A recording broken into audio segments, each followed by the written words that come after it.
नमस्कार दोस्तों, आपका स्वागत है शेयर बाजार इनसाइड चैनल पर। चलिए आज के अपडेट की शुरुआत कर लेते हैं। सबसे पहले बात करूं तो आज के दिन निफ्टी 50 में भारी गिरावट रही है, करीब 1% के अराउंड की, यानी कि 230 पॉइंट की गिरावट रही है हमारी निफ्टी 50 में। तो आज निफ्टी 50 में इतनी बड़ी गिरावट क्यों हुई, चलिए इसी का रीज़न हम इस वीडियो में जानने की कोशिश करेंगे। सबसे पहले बात करूँ तो आज मेजोरिटी इंडेक्स है हमारे, जो भी निफ्टी 50 है, निफ्टी बैंक है, सेंसेक्स है, बैंक एक्स है एंड फिन निफ्टी, उन सारे में ही तेज़ी यानी कि लाल निशान दिखा जा रहा है, आप यहाँ पर देख सकते हैं। आज इतनी बड़ी गिरावट के पीछे का सबसे बड़ा रीज़न की बात करूँ तो वो है एनबीएफसी कंपनी और कुछ बैंकिंग सेक्टर से रिलेटेड कंपनी, क्योंकि क्वार्टर वन का रिजल्ट जो आ रहा है वो काफ़ी ख़राब आ रहा है या फिर इन्वेस्टर को अच्छा नहीं लग रहा है। इसी वजह से आज काफ़ी सारी कंपनियों में गिरावट रही है, जिसमें यहाँ पर कुछ कंपनीज़ की बात करूँ फिन निफ्टी की तो कोटक बैंक में गिरावट देखी है, एसबीआई बैंक में है, Bajaj finance and Bajaj Finserv ने बड़ी गिरावट देखी गई है। यहाँ पर आप देख सकते हैं कल बजाज फाइनेंस क्वार्टर वन का रिजल्ट आ गया था और आज बजाज फिनसर्व का भी क्वार्टर वन का रिजल्ट आया है। Jio financial service, Shriram finance, Cholamandalam finance, यहाँ पर आप और कुछ कंपनीज़ के भी नाम देख सकते हैं, जिसमें क्रिसिल है, विजया है, सोनाकॉम स्टार है, उनीमेड, एनबीसीसी, लेटेंट व्यू, ओनासा, इन सारी कंपनीज़ में भी काफ़ी अच्छी गिरावट रही है आज के दिन में। बीएससी की बात करूँ उसमें भी 3.5% के अराउंड गिरावट रही। 5 स्टार होटल में कई सारी कंपनीज़ में आज काफ़ी बड़ी गिरावट रही है। तो एक छोटी सी नज़र देख लेते हैं वापस से। बजाज फाइनेंस का रिजल्ट कल मैंने आपको वीडियो में कवर किया था, करीब 21% की तेज़ी रही थी सेल्स में ईयर ऑन ईयर बेस पर and quarter on quarter base पर 5% की सेल्स में तेज़ी रही थी। नेट प्रॉफिट की बात करूँ तो करीब 4% की अच्छी तेज़ी रही थी और 21% की अच्छी तेज़ी रही थी नेट प्रॉफिट में ईयर ऑन ईयर बेस पर, जो कि कंपनी का रिजल्ट मुझे तो काफ़ी अच्छा लगा है, पर इन्वेस्टर को अच्छा नहीं लगा है। आज इसी की वजह से बड़ी गिरावट रही है कंपनी के स्टॉक प्राइस में। और बजाज फिनसर्व का आज क्वार्टर वन का रिजल्ट आया है। सेल्स की बात करूँ तो 31,480 करोड़ था, जो इस साल हो चुका है 35,439 करोड़ रुपीज़। पिछले साल कंपनी का नेट प्रॉफिट था 4,209 करोड़, जो इस साल हो चुका है 5,329 करोड़ रुपीज़। यानी कि कंपनी की सेल्स की बात करूँ तो ईयर ऑन ईयर बेस पर करीब 13% के अराउंड तेज़ी रही है। नेट प्रॉफिट में करीब 26% की तेज़ी रही है। क्वार्टर ऑन क्वार्टर बेस पर नेट प्रॉफिट में करीब 12% की अच्छी तेज़ी रही है एंड सेल्स में क्वार्टर ऑन क्वार्टर बेस पर 3% की गिरावट रही है। मगर कंपनी का रिजल्ट तो मुझे काफ़ी अच्छा लगा है। फिर भी कंपनी के दोनों ही कंपनी के स्टॉक प्राइस में आज काफ़ी बड़ी गिरावट देखी गई है। बजाज फाइनेंस में 4% के अराउंड और बजाज फिनसर्व के स्टॉक प्राइस में भी आज करीब 2-3% के अराउंड गिरावट देखी गई थी। आज मेजोरिटी इंडेक्स की बात करूँ, जो यानी कि ऑटो इंडेक्स की बात करूँ तो उसमें भी अच्छी गिरावट रही है। आईटी, पीएसयू, इन सारी कंपनीज में काफ़ी बड़ी गिरावट रही है। और स्मॉल इंडेक्स की बात करें मिड कैप 100 की और स्मॉल कैप 100 की, तो उसमें भी 1.5% के अराउंड गिरावट देखी गई है। इसका बड़ा रीज़न एक और भी है, एफआईआई की सेलिंग। एफआईआई यानी कि फॉरेन इंस्टीट्यूशनल इन्वेस्टर, इसके में भी काफ़ी बड़ी गिरावट रही है, क्योंकि वो लोग अपनी बाजार में से निकल रहे हैं, यानी कि एग्जिट ले रहे हैं, काफ़ी बड़ा माल बेच रहे हैं। करीब 11,000 करोड़ रुपीज़ की पिछले कुछ सेशन में एफआईआई ने यहाँ से एग्जिट किया है मार्केट में, यानी कि सेलिंग किया है एफआईआई ने। यहाँ पर कुछ डेटा मैं आपको दिखाता हूँ एफआईआई का ही, कैश मार्केट है।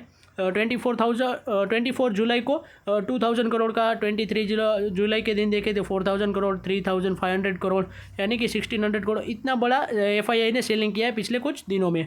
और हमारी इन्वेस्टर यानी कि डोमेस्टिक इन्वेस्टर, उसकी पावर अच्छी रही है, इस वजह से वापस से मार्केट में इतनी बड़ी कोई गिरावट नहीं आई, क्योंकि एफआईआई को कंट्रोल करने के लिए हमारे डीआईए बैठे हैं और डीआईए ने काफ़ी बड़ा माल भी उठाया है, यानी कि परचेस किया है। इस वजह से ज़्यादा इंपैक्ट नहीं दिख रही। आज के दिन आप देखना एफआईआई और डीआईए का डेटा आ जाएगा शाम को 7-8 बजे के बीच एनएससी या एनएससी की वेबसाइट पर। अब वहाँ से देख सकते हैं एफआईआई ने बहुत बड़ी बिक वाली की होगी, तभी जाकर इतना बड़ा फॉल आया है कंपनी आज के दिन निफ्टी 50 में। और नेक्स्ट बात करूँ तो कुछ ग्लोबल मार्केट की बात करें तो उसमें भी बड़ी गिरावट रही। हांगकॉन्ग इंडेक्स में, जापान की इंडेक्स में और चाइना की मार्केट में और ऑस्ट्रेलिया की मार्केट में भी बड़ी गिरावट रही है। इस वजह से आज हमारी मार्केट में भी इसका इम्पैक्ट होता हुआ नज़र आ रहा है। नेक्स्ट बात करूँ सिप्ला, इनका भी क्वार्टर वन का रिजल्ट अभी आ चुका है। इस वजह से कंपनी के स्टॉक प्राइस में काफ़ी अच्छी तेज़ी रही है। नेट प्रॉफिट में करीब 10% की तेज़ी रही है एंड रेवेन्यू में भी काफ़ी अच्छी तेज़ी रही है, करीब 6.2% की। इस वजह से आज सिप्ला के स्टॉक प्राइस में आप देख सकते हैं मार्केट गिरा है, फिर भी सिप्ला का स्टॉक प्राइस करीब 3% के अराउंड अपसाइड मूवमेंट पर देखा जा रहा है। नेक्स्ट बात करूँ एसबीआई लाइफ इंश्योरेंस, इनका भी क्वार्टर वन का रिजल्ट आया है। नेट प्रॉफिट की बात करें तो करीब 14% की तेज़ी रही है एंड एपीई की बात करें तो 9% की अराउंड तेज़ी रही है। कंपनी की बात करें तो काफ़ी अच्छा रिजल्ट तो लगा है। मैं डिटेल वीडियो आपके लिए, अगर आप चाहेंगे तो मैं कमेंट में बताना, तो मैं आपके लिए डिटेल वीडियो भी ले आऊँगा कंपनी के नंबर्स का। एसबीआई लाइफ का में भी आज करीब 2% के अराउंड तेज़ी रही है। यहाँ पर कुछ कंपनीज और भी है जिनके स्टॉक प्राइस में काफ़ी अच्छी तेज़ी है। जाइडस लाइफ है, एसबीआई कार्ड है, आईईएक्स के स्टॉक प्राइस में करीब 30% के अराउंड गिरावट रही थी। आज कंपनी के स्टॉक प्राइस में काफ़ी अच्छी तेज़ी रही है वापस से 9% के अराउंड, क्योंकि उनका जो प्राइस डिस्कवरी वाला मैटर था उसको सरकार ने बंद कर दिया है, क्योंकि अब वो प्राइस डिस्कवरी नहीं करेंगे, सरकारी खुद प्राइस डिस्कवरी करेगी पावर सेगमेंट के अंदर। इसी वजह से कल गिरावट रही थी, आज वापस से तेज़ी आ चुकी है। मैक्स हेल्थ लाइफ की बात करूँ उसमें भी अच्छी तेज़ी रही है, सन फार्मा में अच्छी तेज़ी रही, सिप्ला में आप अच्छी तेज़ी रही है 3% की, जो मैंने बताया कि क्वार्टर 1 का रिजल्ट आया इस वजह से। और STL टेक की बात करें इसमें तेज़ी रही है। आज कुछ कंपनी अतुल है, SBI लाइफ है, SBI लाइफ का भी अपने रिजल्ट आया इस वजह से। सेंट की बात करो तो उसमें भी तेज़ी रही है। टाटा कंज्यूमर की बात करें करीब आधे % की गिरावट रही थी, कल इसका भी क्वार्टर 1 का रिजल्ट आया था। कोरोमंडल की बात करें, सुपर माइंड की बात करें, फोनिक्स मिल का भी कल क्वार्टर 1 का रिजल्ट आया है, इसमें भी तेज़ी रही है काफ़ी अच्छी। गोदरेज इंडिया की बात करें तो उसमें भी तेज़ी रही है। आज कुछ कंपनीज है जिनके क्वार्टर 1 का रिजल्ट आ रहा है, करीब 74 कंपनीज है, जिसमें से कुछ नाम दिखाऊँ तो बजाज फिनसर्व है, bank of Baroda, Shriram finance, SBI card, Petronet, LNG, SAIL है, पूनावाला फिन है और टाटा केमिकल। इन सारी कंपनीज के क्वार्टर 1 के रिजल्ट आज आने वाले हैं। आज देखते हैं, जितनी कंपनी के नंबर हो सके उतनी मैं कवर करने की कोशिश करूंगा। अगर आपको किसी भी कंपनी का क्वार्टर 1 का रिजल्ट की अपडेट चाहिए तो मुझे कमेंट में ज़रूर बता सकते हैं। आज मार्केट में अच्छी गिरावट रही है, तो इसमें काफ़ी बड़ा रीज़न भी क्वार्टर 1 के रिजल्ट का कह सकते हैं, इसका इम्पैक्ट हो रहा है। और क्वार्टर 1 के रिजल्ट कई सारी कंपनीज के, बैंकिंग सेक्टर के, NBFC के अच्छे नहीं आ रहे, यानी कि जो इन्वेस्टर को चाहिए ऐसे रिजल्ट नहीं आ रहे। इस वजह से आज बैंकिंग सेक्टर में बड़ी गिरावट हो रही है। और निफ्टी 50 में भी आज इसी की वजह से गिरावट रही है, इतना कुछ ज़्यादा डरने की बात नहीं है। और इंडिया और UK की जो ट्रेड डील साइन हुई, इससे भी कई सारे स्टॉक को फ़ायदा होने वाला है, टेक्सटाइल हो, वाइन है, इन सारी कंपनीज़ को। तो इंडिया में कई सारी कंपनीज़ को फ़ायदा भी होने वाला है। तो अगर आप उसके ऊपर वीडियो चाहते हैं तो मुझे कमेंट में ज़रूर बताना, मैं आपके लिए वीडियो ले आऊँगा।